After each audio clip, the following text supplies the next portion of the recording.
I feel worthless. I'm living on the edge.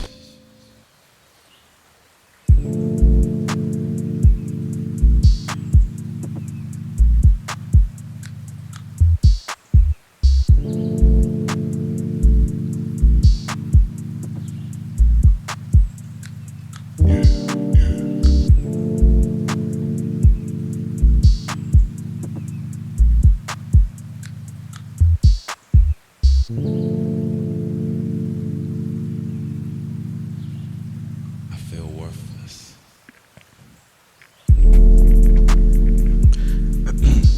Testing. Hello.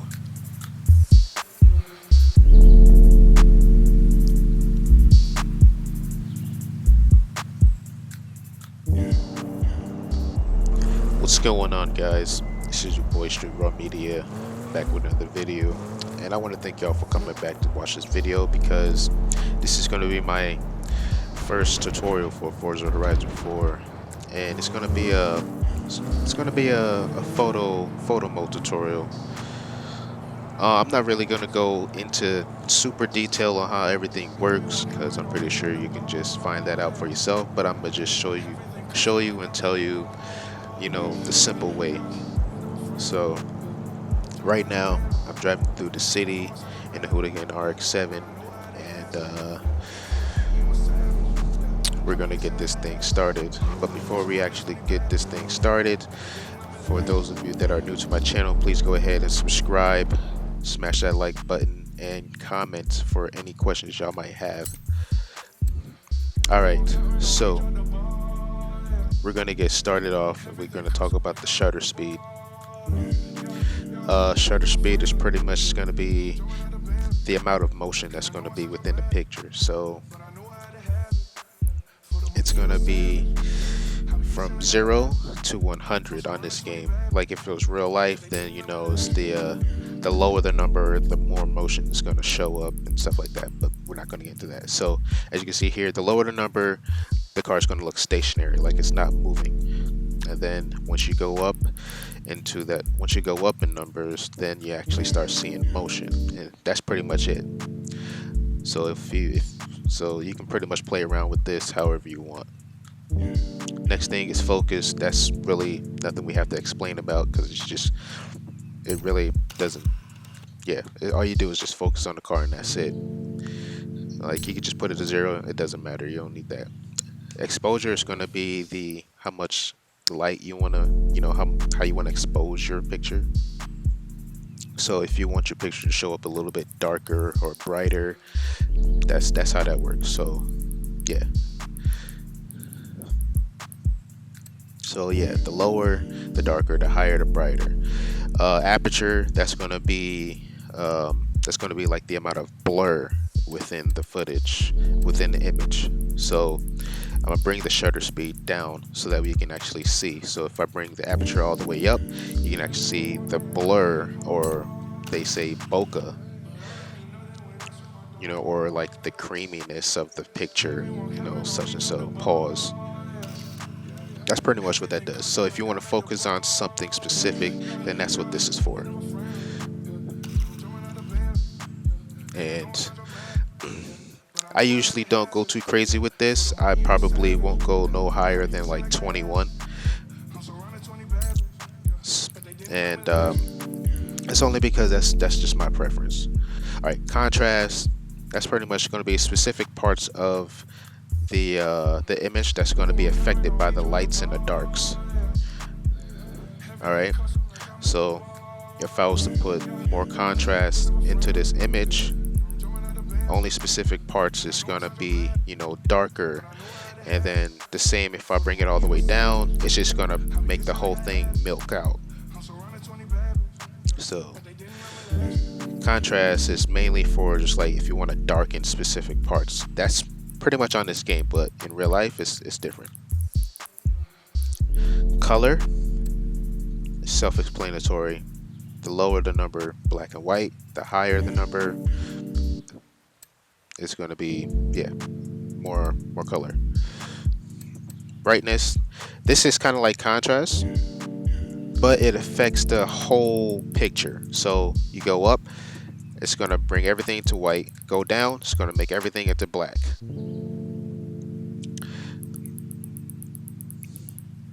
feel worthless. Okay. Sepia. Um,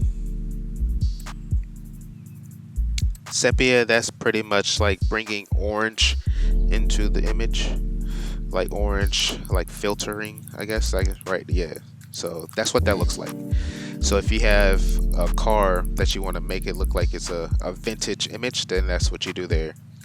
Vignetting, that's pretty much going to make the edges darker, and that's it. It's going to put like a round edge, as you can see here. And I don't really use that a lot. Like I use it in real life, but not on here. And that's pretty much it. Next, I'm just going to be giving you the settings that I use.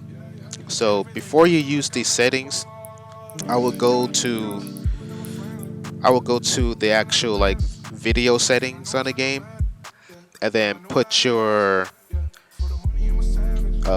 brightness up to like 55. All right, from there, you can just go to your shutter speed and put in 32. I usually use 32 or 64, and I double that. Exposure, I got it at 37. It just falls. The light just falls better on these settings for me. The contrast, I have that at 48, just so that way I can bring a little bit more. I would say more detail into the game, into the picture, so everything won't be so dark. Yeah, and then color, I left at 50, and what else? Yeah, color I left at 50, and then the brightness I also left at 50 as well. All right, now right here I'm showing you exactly why, how the aperture is used on here, and I'm gonna show you why I don't use so much of it. It's mainly because, as you can see, when I brought up so high, everything in the back, it just looked like it was so like choppy and cut up. But once I brought it down some and focused back onto the, I guess, the gritty sticker, it made everything look a little bit more smoother. And here I'm showing you how, if I'm further away from the car, then I'm gonna add more aperture to the image, so that way it can blur the background more, but keep it, soft. So the further away you are, the higher the number. The closer you are, the lower the number you want, because you don't want it to be too choppy in the backgrounds. And that's pretty much it for that. All right, now that we got all the small stuff out the way, I am going to tell you how shade on this game is your best friend. Mainly because Forza had done or Turn 10 done an amazing job on, that was my cat running in the background. They did an amazing job on the textures on this game and the lighting, and so it's kind of like real life, how you would want to be in the most, well, not the most shaded, but you want like shade in your picture, so that way you can get the most balanced image. So I found a little bit of shade here, and as you can see all the details within the car, from the chrome to like the colors, everything. And if I wasn't in this like shaded area, you see like a hot spot in the chrome or something like that, the car will it'll look less vibrant, and it'll be off. I think I'm going to show a demonstration. I think I'm gonna show like exactly how that looks like later on. But right now, I'm gonna see if I can find a darker area. So I know that there's a bridge underneath here. So I'm gonna take y'all there real quick, and I'm gonna show you exactly why.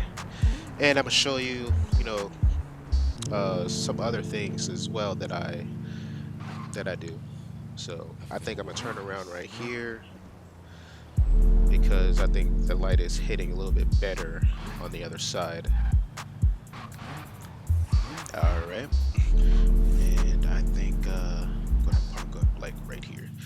Alright, so now that we parked, as you can see a lot more detail in the car. It is a little dark, but you can use that to your advantage with the light. You can pretty much use the light that's coming through the tunnel as I would say as your own like personal light. So as you can see right here, you can see that little bit of light coming off the car on the side there, and that can, go for a very nice picture. So pretty much gotta, use what you got to your advantage.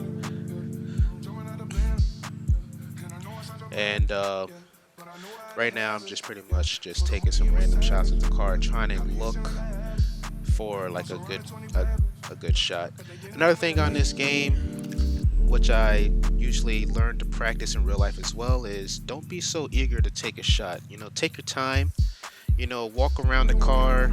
You know, just get a feel for the surroundings before you actually take a shot. You know, so don't be so eager to take like 5,000 shots and then just like hope and pray that one of them comes out good. Take your time. Look around, see where the light is falling off on the car.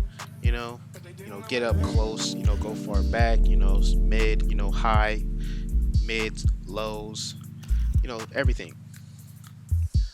And that's pretty much what I'm doing. That's pretty much what I'm doing here. So I'm just going to fast forward a little bit so that way I can show you some of the shots that I've taken.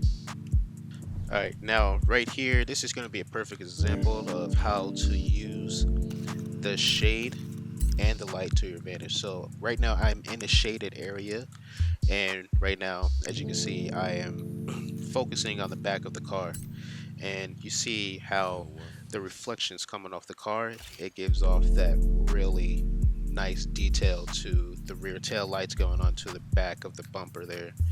And that's something that you would see in real life, with natural lighting.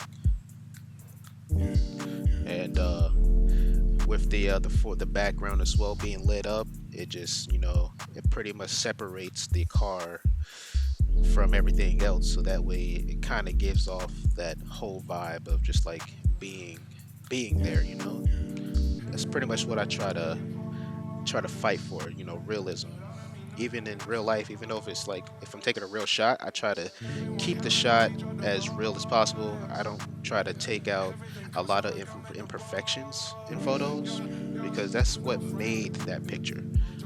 So that right there was a really good example. All right, so moving on. I'm getting way too far out of hand here. All right, so next I'm gonna go into like the zooming and stuff like that. So on the zoom, as you can see here, I'm at 3.7, and that's pretty much as far as I would go. I will go to like 4.1, but that's about it. And the way that I do it is I go into like an intervals of 6. So it starts you off at 1. So I'll just go up to like 1.1, and then from 1.1 I go to 1.7, and then from 1.7 I'll go to 2.1, and then 2.1, 2.7, and so far and so on. And those right there, those areas usually give me like the best detail in the shots, I guess. So a good example is like I'm gonna rewind it back to a small part. All right, so right here I'm at 2.1, and I'm going to zoom in to, I believe, 3.7, only because I believe in intervals. So I went from 2.7 to 3.1 and 3.7, trying to figure out which one of those is going to be the best, I guess, the best focus distance. And I think that's pretty much it. I think I done laid everything out. I think for the last bit of this video, I'm just gonna be practicing up on my panning and tilts for the next cinematic that I'm gonna be doing. And I think I'm gonna be doing it for this car. I'm not sure. I'll probably figure something else out. But I will be posting another I will be posting a cinematic very soon, so stay tuned for that. And that's pretty much going to be it for this video. As always, like I said, subscribe if you are new. Smash that like button if everything that you've seen here was helpful to you. And if you have any questions, just go ahead and drop a comment down below. And I will see you guys in the next video. Peace out.